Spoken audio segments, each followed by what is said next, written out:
your nose, you got a goofy looking smile. With 4 legs around top, the left shift upside down. If you turn the right side up, you can find a chair. It looks like our gentlemen are ready, so once again, take your slow. Looks like Tim's gonna redo a starting mark there. Not quite sure if he's a full cookie out there or not.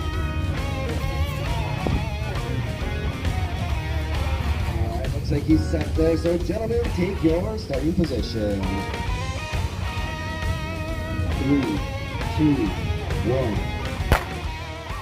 Cross-cut size, both pauses here uses is a full stroke from tip, tip, tip. You also don't want the teeter-totter up and down, all pulling around. But right now we've got a very close race out here. Tim, we're going to pass that halfway mark, same with the blue team. They're coming on down the last several inches. We're going to start to see sauce fly a little bit quicker as there's less wood out there. And that blue team is taking a little bit of lead, so that red team's going to have to pick things up a bit. The red team's on the comeback, and his second part of that cut was flying out there. Unbelievable speed to finish things up. He's going to tie things up at 1. What was he cheering for? Now that was a ton of work for 10-inch by 10-inch square wood.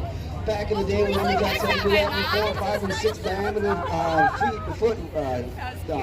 wood out there, trees, it would take half an hour to an hour out there of sawing back and forth just to cut through 1 block of wood.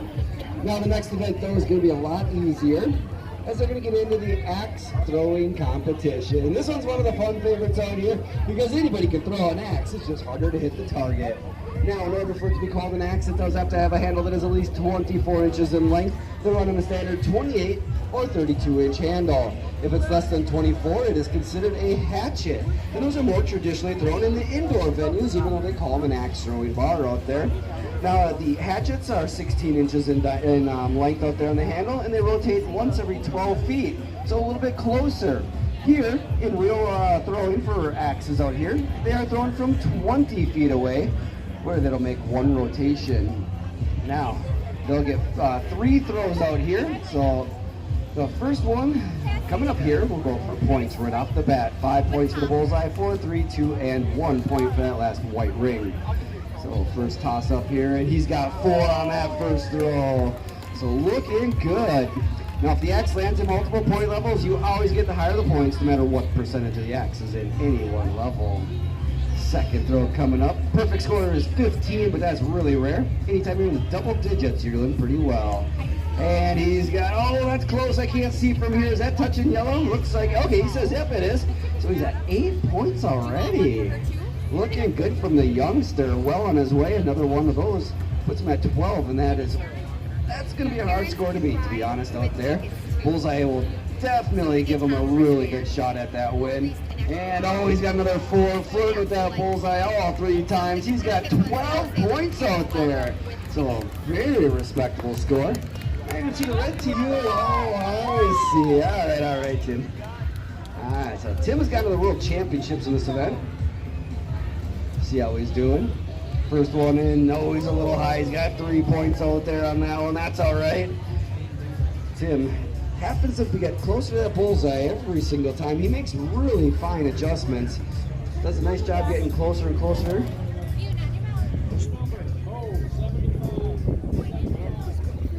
He's got 4 on that one, a 3 and a 4. He needs a 5 to tie things up. Red team, you guys think he can do it? Now both these guys are traditional throwers. They place 1 foot on the orange throwing line, 2 hands at the bottom of the handle, and the axe goes directly over the top of your head. Over 95% of the road throwers will throw just like these two. Oh, and he's over off to the side for 3 or 4 more points. Either way, does not matter. The blue team with the youngster, Brett Wells. 12 points in the axe throwing competition. Well, I've been pretty happy with that. Taking on a former top 10 axe thrower in the world and winning for the early heated competition. Now we're going to get into the next event, which is the racing hot sauce. And this one's considerably faster and a lot louder. Now the first thing that they're going to do is put on some safety gear. Those orange leggings are called chaps. They're designed to help protect their legs, because the saws that they are running are the biggest ones in the entire world. It's a Husqvarna 3120, and right out of the box, those saws are 120 cc's, the same size of a lot of dirt bike engines you see zipping on the track. From there, they made some modifications to cut a little bit faster. The black pipe is called an expansion chamber. It adds horsepower to the chainsaw. They did some work to the engine. They're running high-octane fuel, and they replaced the drive sprocket with the biggest one they could find. Because they have so much extra power in here, they took that extra power and translated it into chain speed. The faster you get your chain around the bar, the faster you can cut. Well, the original sprocket had a chain speed of 55 miles an hour in there. That's actually pretty good for a chainsaw, but it's not going to win the hot saw competition. So with all those modifications that both these boys have made, their chain speed has moved from 55 miles an hour close to the 120s, ladies and gentlemen, considerably faster. Now the rules are pretty simple. The guys get 30 seconds to warm up their saws. After 30 seconds, I place my hand out to the side of me, and they place their saws over the block of wood. They will be idling. Now, when I raise my hand in the air, they're going to rub their saws as fast as possible. When I drop my hand, they start cutting one down, one up. When that second block of wood touches the ground, that will be the end of the race. Now, because these are so souped up and modified, they are extremely loud. So if you are sensitive to hearing or have any children in the audience, you might want to plug your ears for this particular event. Otherwise, gentlemen, without further ado, I give you 30 seconds. Let's get those saws going.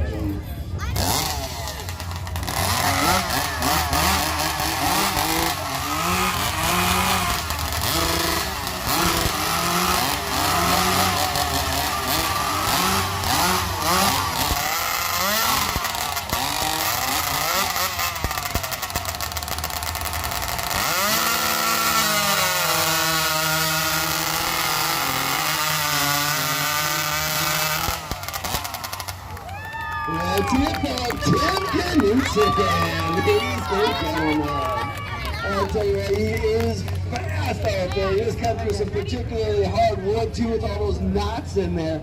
Now a knot is where a branch grew to the tree and is twice as hard at density as the rest of the wood. And we had a whole bunch of them. And actually I saw a couple over here on Brett's side too. So both these guys working through that wood and cutting fast. Now Tim, that just tied you 2-2, didn't it? Sure did, that's right. Well, let's go see who the best lumberjack is in our fifth and final event. These guys are going to move their gear to the backside and to take off their safety equipment, and then they're going to compete in the boom run. Now, I'm going to give them just 2 minutes to get ready for that boom run, but in the meantime, what I would like to do is a little quick carve on this block of wood right here, and then I would like to give my carving away for free to somebody in the audience. Would anybody like to walk away with a free carving today? Okay, yeah, there's a lot of you guys. All right, give me 2 minutes and we'll give that carving away.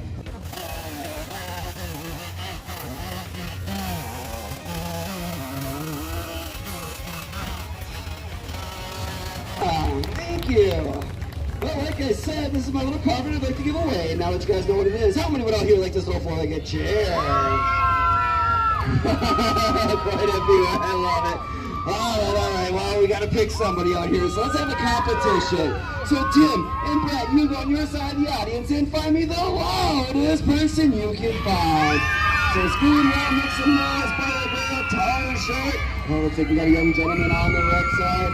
Over here on the blue side, we've got ourselves another young gentleman. All right, let's see. You guys are pretty small, so we're going to go with an easy competition. And one of my favorites is the chainsaw competition, all right? So with the, no, Tim, we're not going to run the saws. No.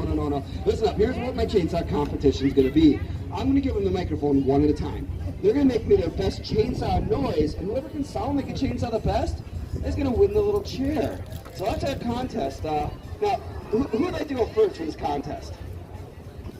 That's right, you do. All right, well, what's your name? Jacob. Jacob, where are you from? Janesville. Janesville. Anybody here from Janesville? Quite a few. All right, Jacob, give me your best chainsaw noise. So make it loud and make it loud for a long time so the audience can hear you.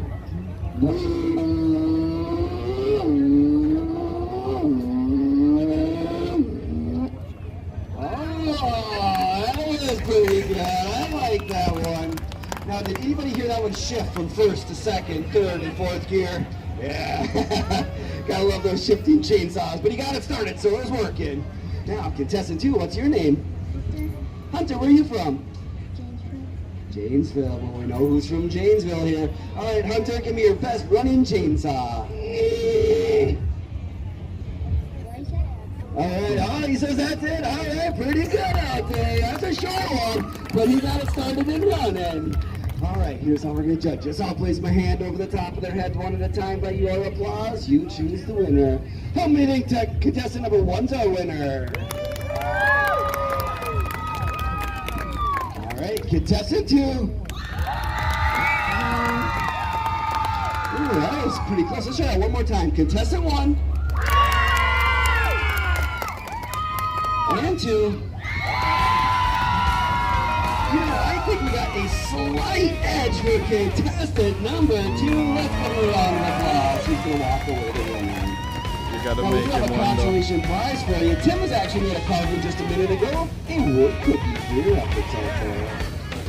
Well, second place still gets something. You guys can head back in the audience as we're going to get into the professional. Now, if the lumberjack were to accidentally fall off the log, that's all right. There is no penalty, no disqualification. All they have to do is get back up on that log and continue. Now you can see the logs are not moving, and in fact the top is even dry. But that's all going to change. As soon as the lumberjack puts his weight on that log, it starts to sink. Well, when you run down it, it makes a teeter-totter motion. That puts waves in the pool, which push the log back and forth. And if that were not enough, if that's not hard enough as it is right there, if you all step directly on top of that round log, if your future is on the side, the log spins, making this a very difficult race. So with all that said, how many think that Brett can get all the way down and all the way back without falling in? All right, now many. That's a pity clap. I've heard that before. On the flip side, how many think Brett's going to fall in and get wet from head to toe? No confidence in the guy. All right, we'll see how he does. Brett, take your starting position. 3, 2, 1, go. Well, he's on his way over. He's looking pretty steady. Still dry. He's over there, 4.3. He's on his way back, lean to the side. And oh, no, he does. Oh, no. And awesome. You got back, lean to the side. Hits the very end out there, crashes. That's all right, bro.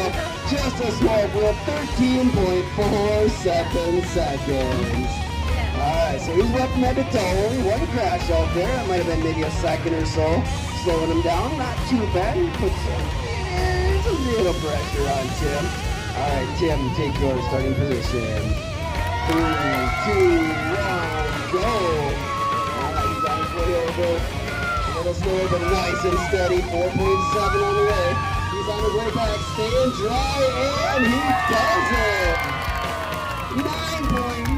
9.97 seconds. Oh, now the pressure is back to Brett. He lost his lead out there. He's going to go faster than 9.97. I know he's got his ability to. We saw it even as recent as yesterday. So he needs to put his best run together out here. Brett, take your starting position. 3, 2, 1, go. He's going to keep moving fast and stay steady. He's over there. He's got a 4.1 on the way back out to the side. Oh, tripped up on the log that was spinning over here. Trying to get up on that last log and finally coming through 14.91 seconds. Alright, so he's not going to be fast enough to win this. Tim has already done that, but Tim, I'm going to put a new challenge for you. Yeah. Do you think you can go faster than 9 seconds? You do.